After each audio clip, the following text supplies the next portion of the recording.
All right. Hi, everyone. Welcome to Mindgasms. So, I'm Andrew, aka Logical Philosophy Bro, for the purposes of this video.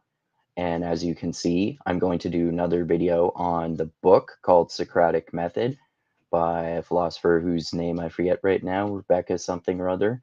And I'm going to talk about this paragraph, as you can see, in which Socrates uses his opponent's own logic against them. So he uses his opponent's logic to come to the opposite conclusions of the conclusions reached by the by his rhetorical opponent with the same logical premises. So I'm going to get into this clip here and explain how he uses this as a tactic, and he does this because he thinks that it will give people self-knowledge if he convinces them to have what he sees as the correct opinion, and he believes that more self-knowledge makes you a morally better person, and giving someone more self knowledge is a morally good act for you to complete. So let's get into the paragraph here. All right. Okay. Okay. So this is you don't need to know who Vlastos is, but this paragraph is Vlastos' epistemological model. Before I present the psychological model of the Socratic method, I give some initial consideration to the view put forth by Gregory Vlastos, whose influence on all matters concerning the Platonic Socrates is inexhaustible. Vlastos identifies the Socratic method with the Socratic practice of cross-examination known as elenchos. This is a psychological examination of the Socratic method. The elenchos is identified with a logical device Socrates uses for refuting the interlocutor by testing his alleged knowledge or set of beliefs for consistency. So, if you're talking about a logical argument in philosophy, whether your principles are logically consistent is far from the only, but one of many aspects that determined whether an argument is good or not, whether you're using consistent logical principles to make the conclusion of your argument. Okay, so um, the logical device that Socrates uses for refuting the interlocutor by testing his alleged knowledge or set of beliefs for consistency. So how consistent the logical principles are. The interlocutor puts forward a thesis that he thinks is true by means of a series of questions and answers, because, if you massively oversimplify the Socratic method, it's just asking people questions about why they believe what they do. So, by means of a series of questions and answers, Socrates is able to draw the opposite conclusion of the interlocutor's thesis from premises the interlocutor accepts. So, like I said at the beginning, Socrates deliberately used the tactics of using his his rhetorical opponent's own thesis to come to the opposite thesis of the thesis proposed by his rhetorical opponent using the same logical principles. So he uses their very same logical principles against them to come to the opposite conclusion of their own conclusion, which is very ingenious and also manipulative by Socrates, which makes it seem like he's perhaps not as noble as some people think he is. Like, some people think the Socratic method is, oh, just asking questions, but there's always a goal behind asking people questions, right? He was trying to convince people to have what he saw as better beliefs to increase their self knowledge because this was a morally good thing to do, right?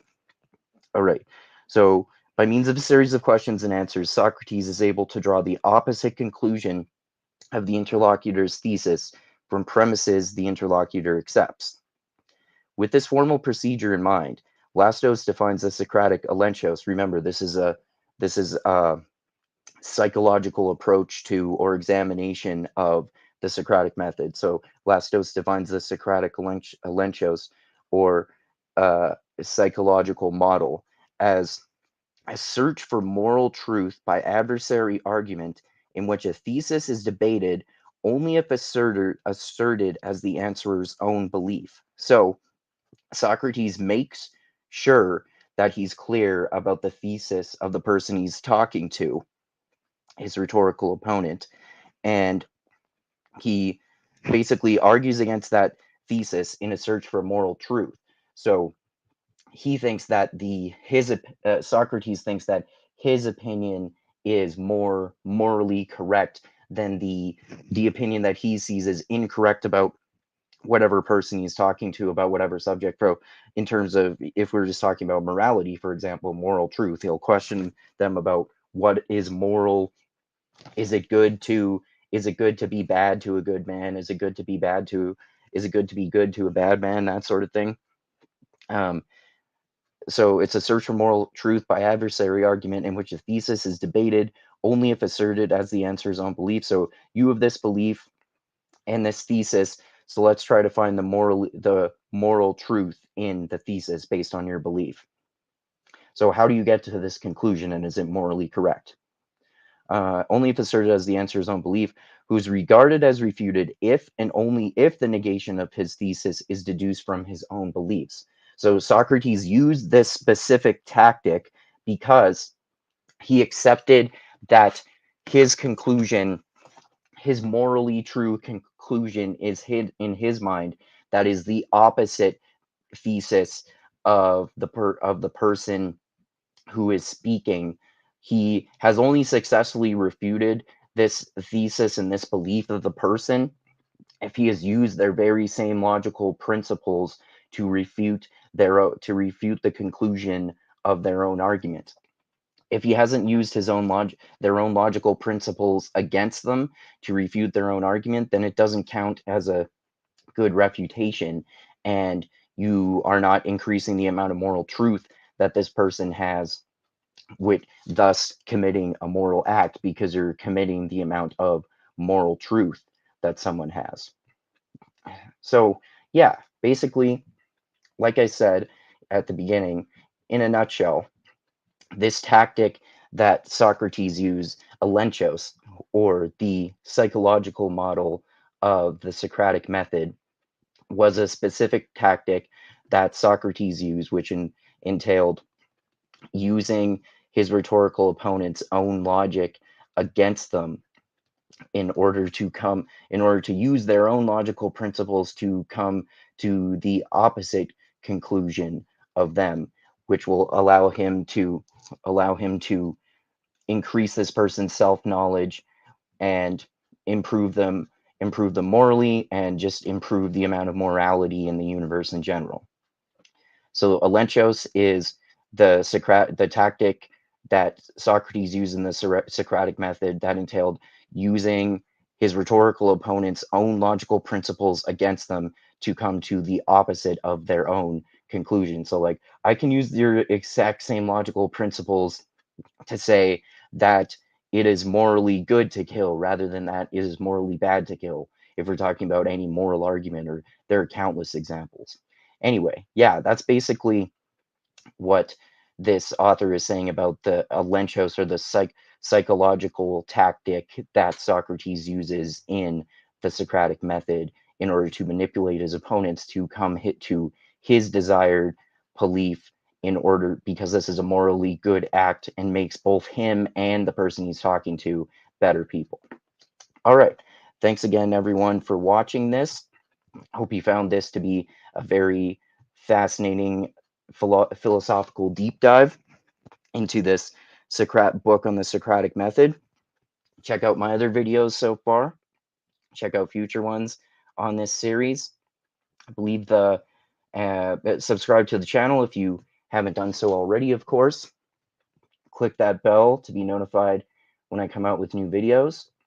I think my next one will probably be a clip from my video on basically, basically I'm talking about the book Cynical Theories by the professional mangler of philosophy and former mathematician James Lindsay, and the journalist Helen Pluckrose, their book called Cynical Theories, which criticizes supposed critical theories and critical race theory and just mangles it all over the place.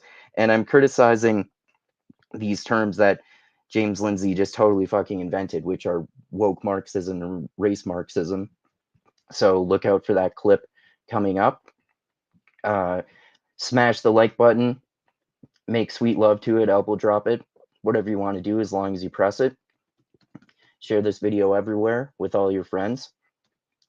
And of course, check out my Patreon page. The link is in the description of this video as always.